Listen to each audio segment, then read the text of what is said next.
me see your hands! Let me see your hands! He's driving erratic. Looks like we're getting flagged down up here. And he crashed. Get down!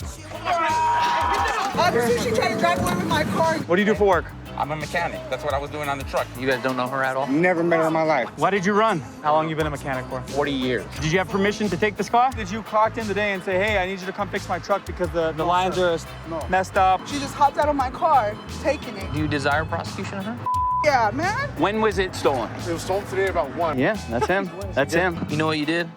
You know, while you're in the back of the car? Were you supposed to pick up this truck? This is a straight setup. That is the same man that we have in custody. I don't believe your story. Okay, your story's all over the place.